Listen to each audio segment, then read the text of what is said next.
Welcome, everyone. This is Amy and TJ, and this is actually a very special anniversary. I know that. How many years have you been in the business covering events and such? 25. 25 years. 27 plus for me. Can you recall, TJ, ever covering a plane crash where anyone survived? That is, I can only remember one, but I'm trying to think of another. And that's tough right now. I can't come up with it. Right. You're looking for a survivor, if anyone survived. But I think we all can remember 15 years ago, that's the crazy part, where there was a plane crash and you didn't just have some survivors or a survivor, but you had 155 survivors. Everyone on board, passengers and crew, survived. Of course, we are talking about the Miracle on the Hudson. And I covered it. I was with another network just from the desk as an anchor.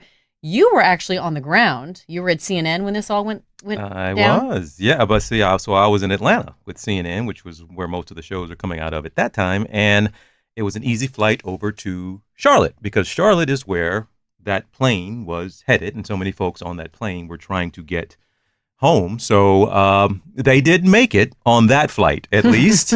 A lot of them caught the next one, and I was there to receive them at the airport in Charlotte when... But yeah, those survivors. It's crazy to think you were just in a plane crash and then you ran and got on another plane. Some of them did. Not everyone did. I don't know that I would. Would you have done that? Would you have jumped on a plane right after? You know what? I think so. Because what are the chances? Right? There's no way I'm going to be involved in 2 plane crashes. Lightning doesn't strike twice. Back-to-back days. There's no way. And plus, I know how you are. I am sure you would have gotten on a plane. I am sure because I got to get home. The schedule, you got to plan it. I am sure you would have gotten on a plane. Well, it is, and it continues to be, an unthinkable miracle, actually. Of course, Captain Sully Sullenberg safely landing U.S. Airways 1549 in the icy Hudson River. I think it was like 20-something degrees outside that day. A flock of geese, in case you don't remember, took out his engines and forced a crash landing.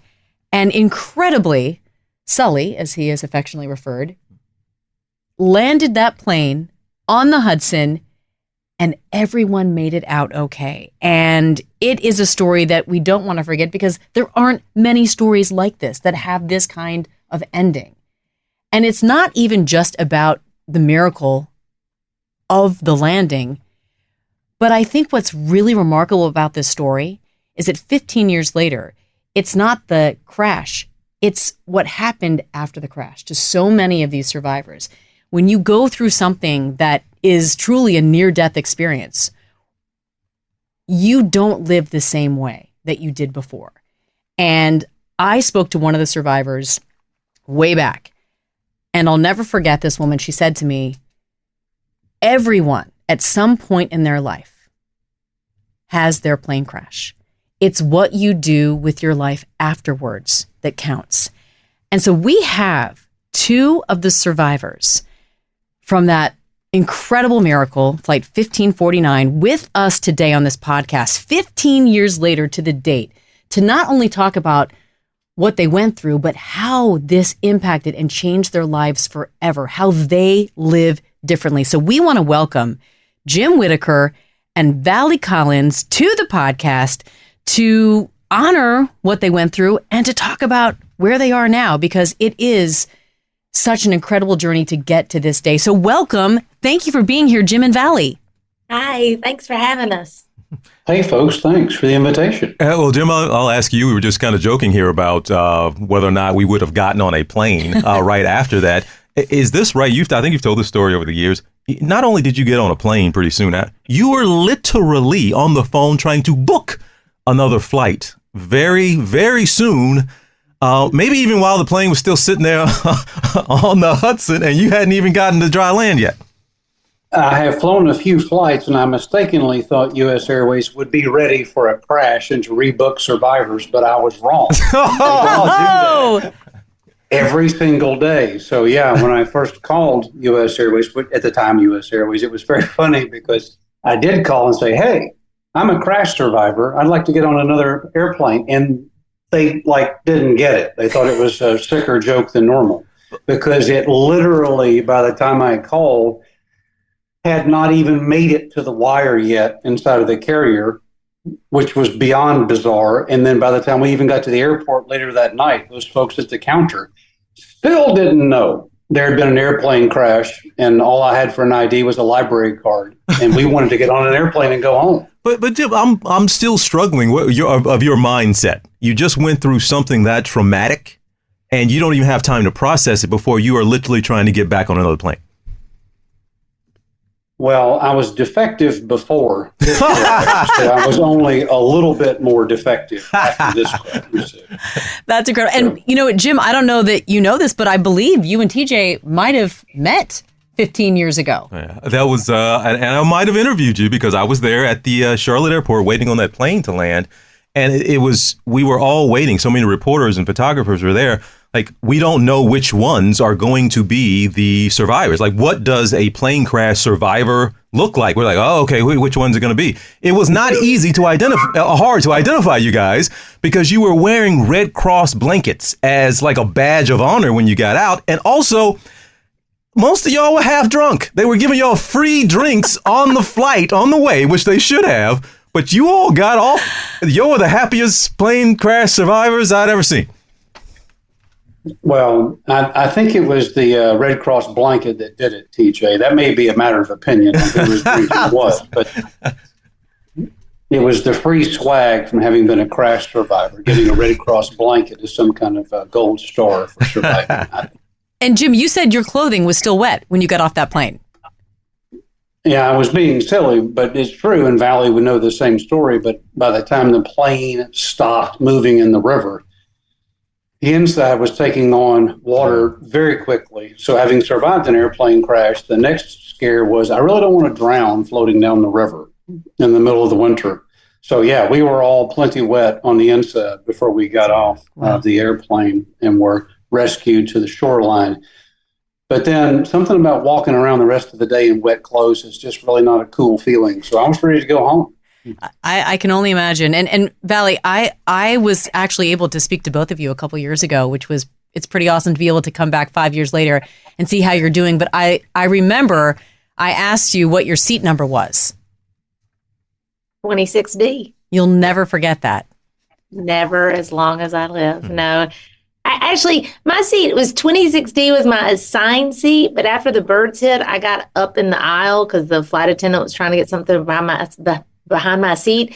And the empty seat next to me was 26E because we had one baby on board. So we had an empty seat. So the flight attendant told me to sit in that middle seat. So I started in 26D, but I landed in 26E. Oh, wow. But I still claim 26D. Landed. How confusing is that? Landing on the Hudson, not just your regular runway. I want to ask you both, and Vallie, I'll start with you. What is it like to hear the phrase coming from the captain of the plane, brace for impact? What's the first thing you think? What's the first thing you do?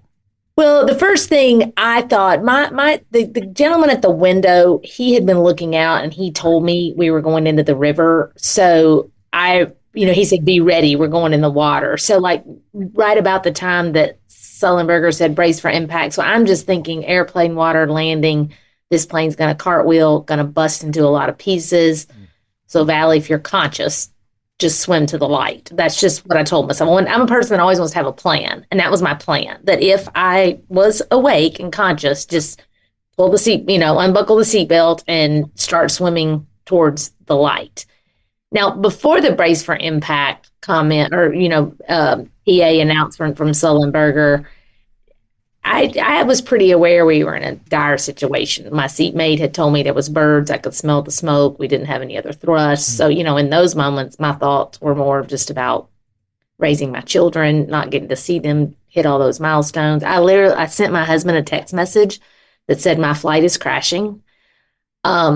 Because I didn't want him to wonder for an hour or a day or a week, to get confirmation. Because this is 15 years ago. We didn't have Google calendars. We didn't keep up with what airline, what flight number, we traveled all the time. So I thought he doesn't even know I'm on board the plane. So that's kind of what I got done in the 3.5 minutes from when the birds hit to we landed. 3.5 minutes. Jim, what did you do? Well, Valley's description was a good one. There was already plenty of pandemonium going on because remember, from wheels up to impact with the birds was only 90 seconds. But everything was at full thrust, typical day in the aviation business, right? So from the moment of the bird impact, pandemonium was quick to start, of course. And then the command to brace for impact only made everything exponentially worse on the inside of the airplane. And there's probably not a set of words that does justice to the things that Vallie was talking about and what we both experienced, because that's just one of those worst moments where you just wouldn't be able to describe another human, where people are so between total silence to praying out loud to screaming and crying to cursing in anger. It was the fullest, broadest range of emotions you could possibly imagine ever hearing at one time.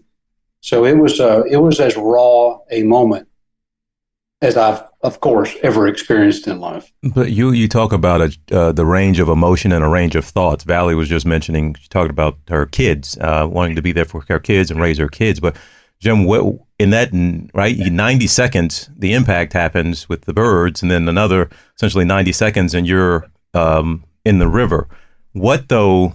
At what point in those 3 minutes did it switch from, oh my God, I'm going to die, to, oh wow, I'm going to survive this thing? Well, everyone has their own experience and everyone has their own faith tradition. So the thought of dying wasn't really that so-called scary to me, but I was way preoccupied because I was the dummy that got a standby seat. So I was sitting next to the woman with the baby. So I was really, really preoccupied by a 9-month-old that was practically as big as his mother, crawling everywhere. So for me, that whole experience was really, really small in the fact that it was between two humans that had never met one another before, and a mother that was separated from her husband and another child on board and clearly terrified and not knowing what to do with this rambunctious baby. So me, like a fool, being a father of 5, said, "Hey, let me hold your baby." Oh, and wow. She was incredibly, incredibly courageous, as I'm sure you all have heard the story before, as she actually surrendered and gave up her child to someone else that she thought maybe, because he was a nut, was going to somehow be able to protect this child as we were going in the river. Wow, that is incredible. I'm curious, Vallie, what actually goes through your mind? Did you believe you were going to die? And do you see your life flash before you? Do things seem like they happened in slow motion? What were those 3.5 minutes like? Well, to echo what Jim said, I don't think I was so scared of dying. I've always been a person of faith. So I remember thinking, well, God, this is your will. I accept it. I'm not crazy about it, but I accept it. And I do. At that point, I was 37 years old that day, and 3 of my 4 grandparents were still alive. So the one grandparent that had passed, I just thought, well, he's going to be there waiting on me. So I wasn't so scared of dying. I was just more selfishly, I mean, it's FOMO at the max, okay? I was so sad about all the things I was going to miss out on in my family's life. That's what really made me so sad. You know, I'm not a perfect mother, but I am their mother. And my children were 4, 6, and 9 on that day. So I knew it's going to totally impact their life significantly for the rest of their lives. Not that I didn't think Steve would do a great job finishing raising them, but I was just wrecked about all those big moments, all those big milestone moments I was going to miss. No, Vallie, tell me, past 15 years, what have been the milestone moments? What have been the moments that, oh my God, I cannot imagine I would have missed this? Oh gosh, I'm going to get teaching them all 3 to drive a stick shift. At our house, your first car is a stick shift because you can't text and drive a stick shift. You know, none of your friends can drive your car because insurance is cheaper. So, I mean, you know, those were moments of laughter and tears. And so, teaching them to use a little grip to drive a stick shift. Going to kindergarten, my youngest. I mean, his first day of school, the first day of high school, the proms, the graduations. I mean, one's out of college, one's going to graduate from college this May, and my baby just went to college. Being able to take them to, I mean, you name it, dance recitals, baseball games. The list is long, and I think because of being a part of this experience, all those milestones are all more sweet to know that I am here to see them. Where are they in college? Are they Tennessee Volunteers too? Well, one is a Tennessee Volunteer. Okay. One is a graduate of Wake Forest in North Carolina. The senior this year, he's all Vol, and my baby is a Baylor Bear. He goes to school in Waco, Texas. He's Sikkim Bears. So they've got three different paths, and I wouldn't want it any other way. Oh, I wish you could have seen Jim while you were talking. He was clapping, he was cheering, he even had fireworks behind him at one point. He was echoing everything you were saying. We're going to hear more about what this experience has done to change your life, how you've lived differently. We're going to hear all about that when we come back. All right, back here now, Jim Whitaker of Vallie Collins, two of the survivors of Flight 1549 that crashed in the Hudson, the miracle on the Hudson, I guess is what we should all be referring to it as these days. That's how we know it. But all 155 people on board that flight, of course, survived. Captain Sully. It's been cool to hear Vallie here. She keeps referring to him by his full name, Sullenberger. You have a different relationship than the rest of us do. We call him Sully. But that's cool to hear, Jim. Let me ask you, what was the Miracle on the Hudson Jim Whitaker like, as opposed to the guy we are sitting here talking to now? Well, again, both versions are defective. However, the one before, and there's still now today, long-time, lifelong road warrior, thousands of flights, thousands of nights in hotels, traveled all over the country, all over the world. And so the whole experience of traveling, that is, and takeoff and so forth and so on, that was as commonplace as driving to work. But the distinguishing characteristic that made this different, and I'd been on planes before where an engine had gone out or something had occurred, but never had I been on an airplane at takeoff that had gone from full thrust to being a glider. No noise, no engine, no nothing. And I just described that to say that of course, for someone that had been on thousands and thousands of flights, that was an immediate clicks in the back of your brain like something's wrong. This is a big problem, obviously. So flash forward to now, since then, 15 years, it's scary to say, but not only hundreds, but thousands more flights. I've continued doing the same thing, but to the points that Vallie made earlier, that of all those life experiences that came thereafter, the graduations and the grandchildren and the events that were special, there is an awareness to realize that I would not be having this experience but for the hands of others and the grace of God. And that is as we race through all of our lives, that's probably something I know I'm often easy to forget about. Hey, I should pay attention and be present in this moment because it's a gift that I'm here right now. And if I had thought that 20 years ago, of course not. But we need to remind folks, you weren't supposed to be on this plane. You were a standby passenger, is that right? Well, again, back to the defectiveness. I've made a lot of foolish choices in life, but one of them was getting done early in Manhattan, running to the airport. Again, being the road warrior, trying to get home early, life's going to be great. Maybe I'll even catch dinner. And that was a very interesting choice to get on the standby list and get the window seat next to the baby in the back. Jim and I have some similarities in that. It's interesting that you put us on here together because I flew, maybe not quite as much as Jim, but I flew a lot with my job as well. But I always flew Delta. So that's where I had all my, platinum, first class, bump up, all my perks.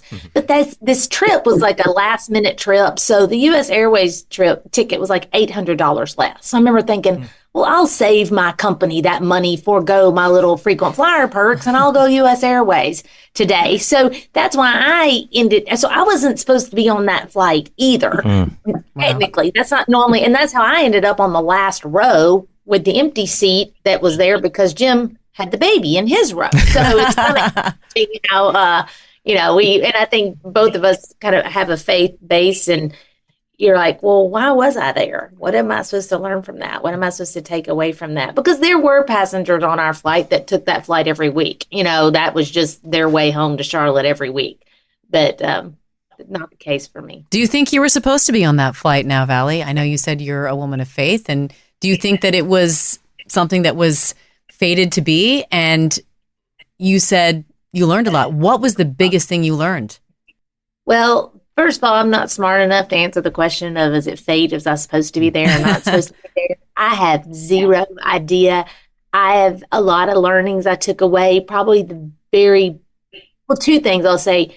After you sit in a moment where you really think you're going to die and then all of a sudden you don't, there's a sense of life purpose and life responsibility. You just feel that onus even greater to, okay, I'm kind of in the bonus round of Jeopardy. How do I get this right and make the most of it? So that's one of the things. Probably the biggest learning I took away was just the power of perspective.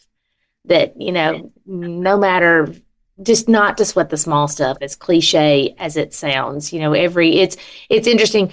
When I was, before takeoff, I was talking to the gentleman at the window and we had this empty seat in between us and they kept telling us it's this full flight. Well, you keep waiting for who's the person that's going to plop down in the empty seat. Oh, yeah. And we backed away from the gate and there was still this empty seat. And I looked at him. I'm like, well, this must be our lucky day because here we've got all this elbow room to Charlotte. Well, little did I know how lucky it was going to be in the next 7-8 minutes. So I think I just try to think, every day's a lucky day. Even if it's not a great day, I'm still just lucky. We're all lucky to be here. Well, you say you're not, clearly you're smart enough to answer the question she just asked. I get what you were trying to say, but you all helped me. Everybody I'm sitting here with, Robes with a breast cancer scare in her life to where she thought she was going to die. And still, quite frankly, every 6 months, she's waiting on a report or going, and you're still wondering about how much time you have left. Vallie, Jim, both of you all weren't supposed to be on the flight. You got standby passenger here. You ended up flying. You were trying to save some money for your company, which I'd never recommend that. But still, but for both of you all, maybe all three of you, got to help me understand here. That's not just, who chalks that up to just coincidence? We've always, and I've gotten more into it later in my life, about like the universe giving you signs or follow. There are signs out there. What do you make? Let me start with you, Jim, since clearly you're going to be smart enough to answer that. But how do you make sense of I'm not supposed to be here? She's not supposed to be here. Robach, even a lot of people would argue, maybe not supposed to be here. Her cancer was caught early. But we all are sitting here now on this call, on this podcast together.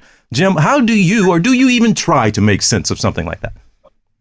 I'm going to help you, TJ. I'm not going to leave you hanging. I'm going to help you. I would say to that, and trying to be serious, is my perspective has changed in that I can't explain it either, and probably nor can any of us, about why did this happen or what if.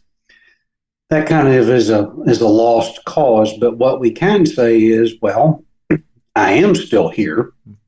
And what more purposeful, meaningful impact can I have on the lives of those that are most close to me and depend upon me?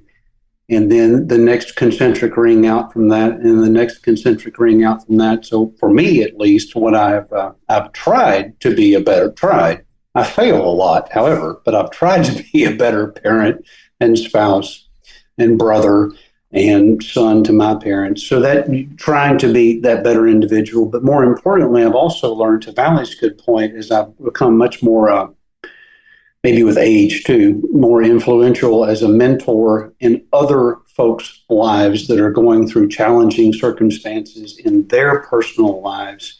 I found a lot of reward and satisfaction in that, in trying to help others navigate their circumstances, which seems maybe traumatic at the time. And I can always say, yeah, but you weren't on a plane crash, so that's some perspective. Correct. Just get a grip. Yeah. And I'm sure his family and friends, like my family and friends, kind of get tired of me always putting the perspective on it. One of my dearest friends, when she'll call and she'll go, I said, okay, do you want my real opinion? Do you want real, or you just want me to side with you right now? Or do you want me to give you the perspective of, and she's like, no, I just want you to side with me right now. Just like, wow. What's the biggest change that both of you made in your life once you survived and got back home? I'll start with you, Jim. Well, that's a bad start, because I don't have a great story to tell you. I couldn't say to you, I wouldn't tell you some fabulous lie that says I was a new person the next day when I woke up. I wasn't. I was still the same defective me, sure, as I've already tried to describe, but it wasn't a road to Damascus moment, and I somehow woke up and I was some new human and had this different perspective on life. I didn't. I was certainly more thankful and grateful, and I am today, but I'm not some different human because I wasn't an inauthentic person before.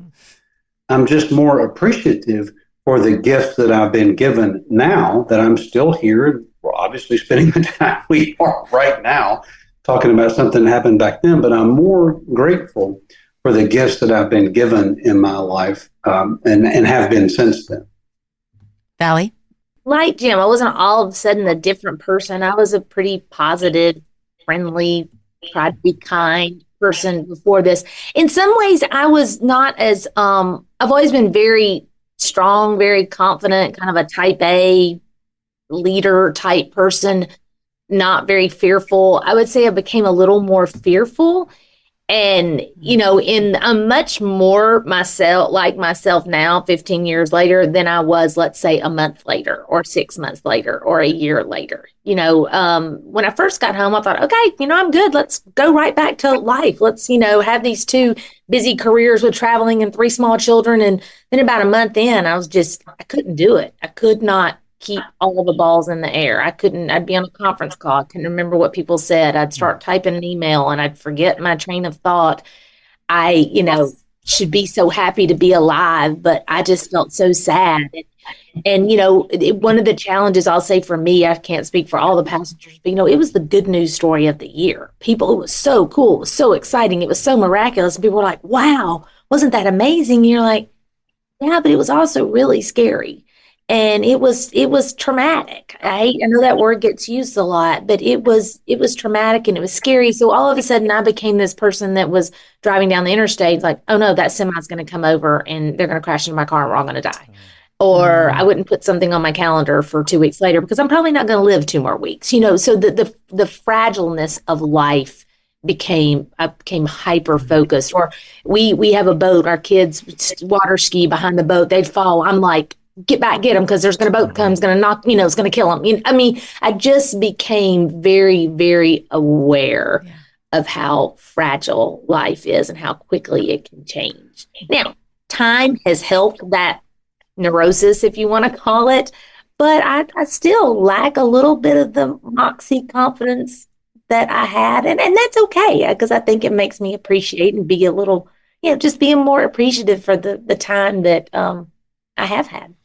Val, you use the word traumatic.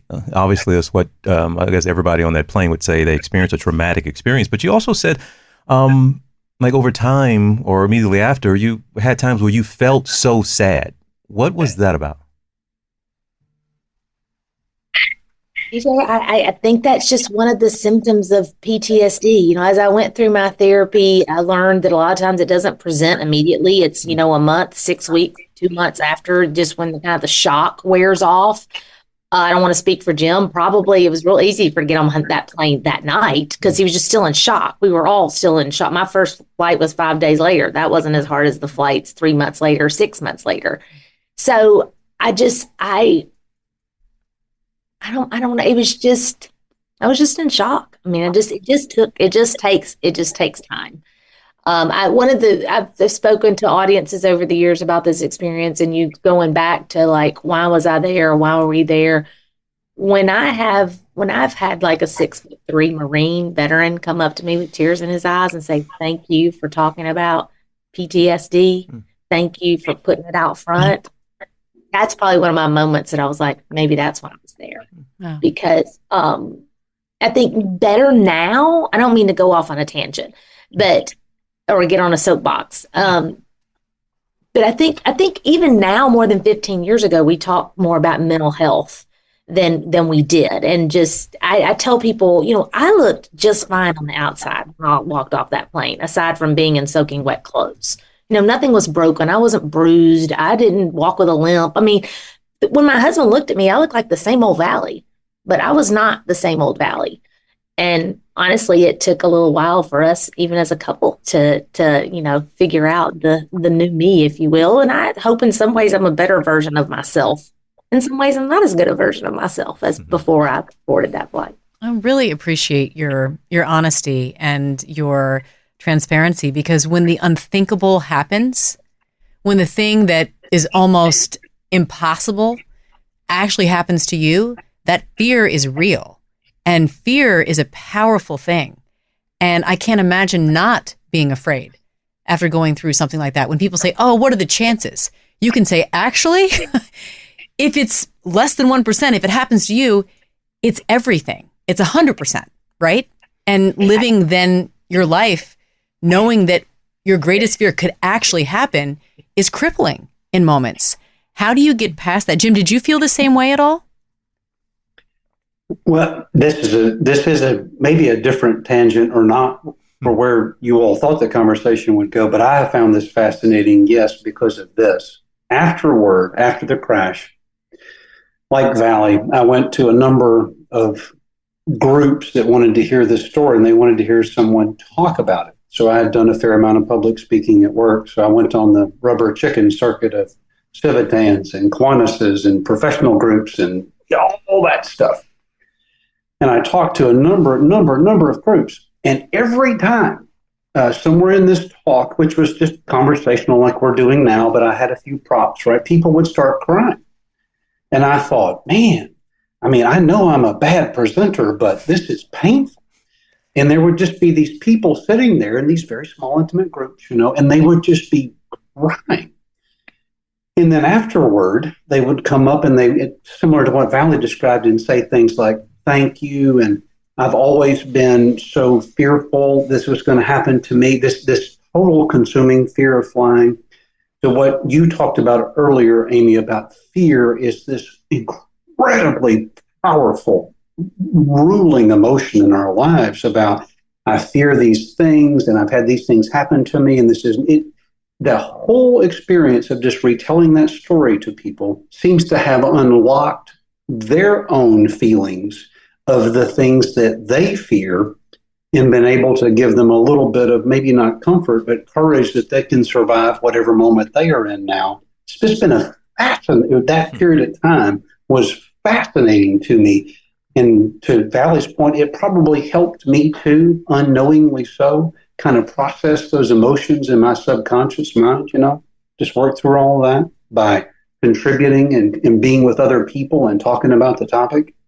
Well, making people feel not alone, knowing that other people also can talk about their fears and face them and acknowledge them is a huge gift that you've given so many people. We're going to talk more with Vallie and Jim when we come back.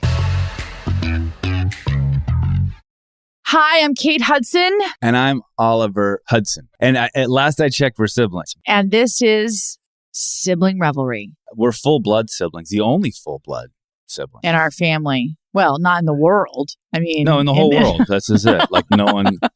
Anyway, we're back with season 4. I can't believe it's been 4 seasons. Yes, I'm so excited. Yeah. Bigger and better than ever. You might be asking yourself, What is sibling revelry? Yeah, well, we just made it up. There is no sibling revelry. It's reveling in your sibling. And it's fun because we've decided to open it up, to really like all kinds of different siblings. And it's going to be an awesome season. So listen to Sibling Revelry on the iHeartRadio app, Apple Podcasts, or wherever you listen to podcasts.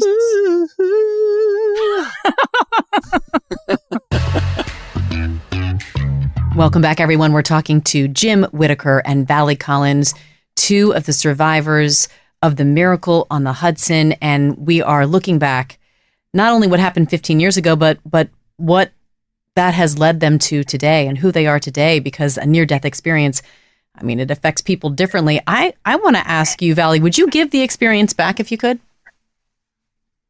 I would. If I had my choice, I would not board that plane again. I'm so thankful for what I've learned, what I've taken from it, the gift of perspective and gratitude. But I guess maybe giving me that sense of fear that I'd never had before. I kind of enjoyed the 37 years before, just not really being scared of many things other than snakes. I love it. You'd give it back. How about you, Jim? No, I would relive it again. I had the benefit of, which is even weirder and not today's talk, but I was on another aircraft that happened to catch on fire. So I was a pro by the time this rolled around, in the fact that it is scary to go in the river, but if you're in a small aircraft and there are only two of you on it and it catches on fire, now that is a sense of emergency. Jim, you need to take some road trips, brother. You gotta stop flying, man. Or if I'm on a plane that you're on, I'm getting off. Oh my God, Jim. Well, this is so funny because I was on one struck by lightning with an emergency landing before the Hudson. And then the December of 2009, the same year, I was on one that lost nose steering. So we had to have the full emergency cabin preparedness, emergency vehicles lining the runway. I mean, some people are like, well, what are the chances? I'm kind of like, well, I've kind of been in 3 incidences. You know what I mean? It's just so funny that we're both on here at the same time. My mom's like, well, Isn't that something? Yeah. And crazy. And for the record, just to make it clear, you all still happily and willingly board planes. Yes? In fact, you just got off one recently? I don't know about happily. I do it because I want to go where I want to go. I don't love it. I'm never going to love it like I did before when I was just, naive. But it is the safest way to travel. I do tell people the most dangerous part of an airplane trip is the driving your car to the airport. If we all heard about every fatal car wreck in our country every day, none of us would get in our car. It's just with plane crashes, when something happens, it's a lot of people at once and everybody hears about every one of them. Yeah, so. Apparently it's the safest way to travel unless your name is Jim Whitaker or Vallie Collins. I want to ask y'all, did the Tom Hanks movie get it right? The Tom Hanks movie, which I loved the movie Sully, Tom Hanks could read the phone book and I would be entertained. Yep. So I thought the movie was great. It's definitely from Sullenberger's perspective. I don't think they got the evacuation scene in the movie right. Personally, I mean, in the movie, and I've not seen the movie in a lot of years, but I remember that they're like, here, have a blanket. It's cold out there. Like the flight attendant said, and it just wasn't that way. It was chaotic. It was a lot of water. It was a lot of, you know how chaotic it is trying to get off the plane when you're parked at the gate. So, you can imagine. So that's the only part of the movie if I was going to take issue with, but it doesn't upset me. I thought it was a great film. What about you, Jim? Right. It was definitely a Hollywood version of a feel-good moment, for sure. And one takes liberties when you're making a Hollywood movie. There were other movies, as you all may remember, the docudrama and the documentary Class. There have been several other ones made, but the Hollywood version, I think, was more centered on entertainment, because Vallie's exactly right. As we were talking about earlier, there's just no way to one, it wouldn't be entertainment. It'd be a horror show. And then two, there's just no way to capture how raw and nasty all of that was at the time that it was occurring, before everyone was off the airplane and on water taxis, and the event was kind of past, right? That period of time in there in the crash sequence and the rescue, that was pretty ugly, right? I cannot even imagine. My scariest moment in the whole event was after we landed and I went to the galley and there was a hole in the APU fell off the tail of the plane and we couldn't get out the back exits and the water was rushing in to about my shoulder level and thinking I was going to drown. That was really my scariest moment, was just being in that galley with that cold water and realizing we're not getting out the back and people are in front of me still trying to come to the back, and I'm thinking, this gentleman's going to mow me over, trying to get people turned around to move towards the wings. So that was really, for me, my scariest moment. Yeah, just hearing you describe that, you just get chills from head to toe. That is just worst case scenario, thinking you're trapped in this plane and the water's rushing in. I'm curious, 15 years has passed. Has there been a day where you haven't thought about it, Vallie? Oh, sure. Yeah. There have been plenty of days where I have not thought about it, especially, like I said, time helps. In the first year or 2 years, no, there probably wasn't a day I didn't think about it. But as time has gone on, but if I do catch myself in a moment of, kind of sweating the small stuff or getting annoyed because, my boys left all their underwear all over the floor or something, I will be like, all right, I'm still the mom that's here that gets to pick up the dirty underwear. And that's what life's about, is the real stuff. And I'm just happy I've been here to enjoy the real stuff, but I don't think about it every day. Jim, speaking on the real stuff, why does it take, speak to people out there. We've all known people in our lives, and you all are two examples as well. They go through something traumatic and then they make a change in their life.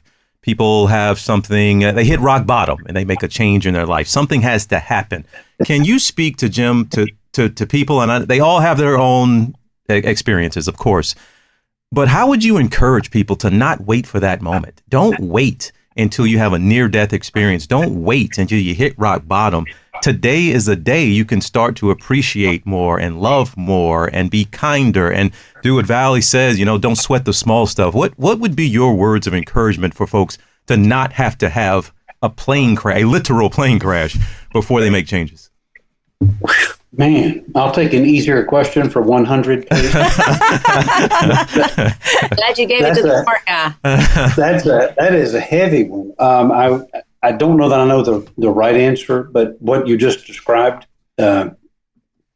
resonates with me too at a personal level, because that bouncing on the bottom happens for a lot of us, whether you have problems with substance abuse or mental illness or whatever those things are. The bouncing on the bottom is often the path that many of us have to go through, because you don't know which way is up until you found the bottom. Mm-hmm. So to expect someone, or to hope for someone, or to desire for someone to be able to be self-aware enough to know that, hey man, this is not working. This is not the best you. Perhaps that is such a giant decision that I find that most people don't make that decision, because it requires so much courage and it's going to be painful, most likely. So the continuation of doing nothing is usually easier than doing something. And that's why that bouncing off the bottom seems to work for some folks, I have found in my life at least. So that is a really, really tough question. But back to being able to talk to folks, is I have found it incredibly rewarding to be talking to others who have their own set of life problems, and they at least can get some type of positive reflection from the fact that, oh, well, wow, that happened to you, and here you still are, and you seem to be marginally okay. Maybe my circumstance isn't so bad. Maybe I could make better choices. Maybe I will choose to do. That's been an incredibly powerful experience for me. I love that. Do you all do anything special to honor this day, Vallie? Not really. I mean, on the 1 year anniversary, the 5 year anniversary, the 10-year anniversary, I went to those events. It's amazing to me how many of my friends and family, I'll get more texts, messages, emails on this day than I will on my birthday. It's kind of crazy. So I always acknowledge it. Do I have a specific tradition? No, I just keep living that day, whatever it brings. I mean, in fact, this year on the 15th anniversary, one of the changes I made not really a change I made in my life, but I did quit working full time a few months after the experience, went part-time and then quit working altogether just to raise my family. But I started to participate more in nonprofits and trying to help other people, because I do think when you're struggling yourself, what makes you feel better than to try to help somebody else who's less fortunate than you are? And so I am the chair of a nonprofit that works with malnourished babies in Uganda. And our today is our board strategic planning retreat. So I'm with some people that are very like-minded with me with helping those that are less fortunate. So I'm going to mark it today, trying to, in some small way, help someone that is a whole lot worse off than I am. Jim, you mark the day as well? My answer is much more practical than Vallie's, which is one of the many reasons why I'm so fond of her. But I'm going to the airport on Monday because that's where I belong. You're flying on the anniversary day. Yeah. Vallie, have you done that at all? Flown on the anniversary day in any of the past 15 years? Yes, I have flown on the anniversary date. I did after one of our, I have flown on the anniversrsary date. Yes, Okay. I have. I expected from defective Jim, but I wasn't expecting you, Vallie. I think I've only done it one time. I think I've only done nothing else. We're taking a bus to the retreat. So, Well, Jim, Vallie, thank you so much for joining us. It has been incredible to be able to talk to y'all about what you went through, how far you've come, and you have a long, beautiful life to look forward to. And thanks for inspiring us along the way. I appreciate how real you kept it, how down to earth you are. You're not trying to make it be anything more than what it is, and the lessons you learned along the way. We appreciate it, and we took notes. And thank you all. And I don't know, do you say happy anniversary on an anniversary like this? I don't know. Why not? Yeah. So happy anniversary. It's our golden anniversary, 15 years on the 15th. So There you go. Well, happy anniversary, y'all. And thank you for being with us. Thank you. Thank you. Bye. All the best. Thank you so much. Jim. Everybody, they're saying bye to each other there. And folks, you can, of course, continue to follow the show here on Instagram at Amy and TJ Podcast. That was a great one. It's great to talk to folks like that who have that type of perspective and can give us all a little bit. I'm still fascinated. I can imagine her husband, the text, "My plane is crashing." She says she sent him that message as they were going down. She had 3 minutes to do it, I guess. I can imagine getting that type of message from you. I hope to never send one like that, TJ. Yeah. That'll be on my list of goals, things not to do. Put a sweet emoji next to it. Maybe it'll lighten it.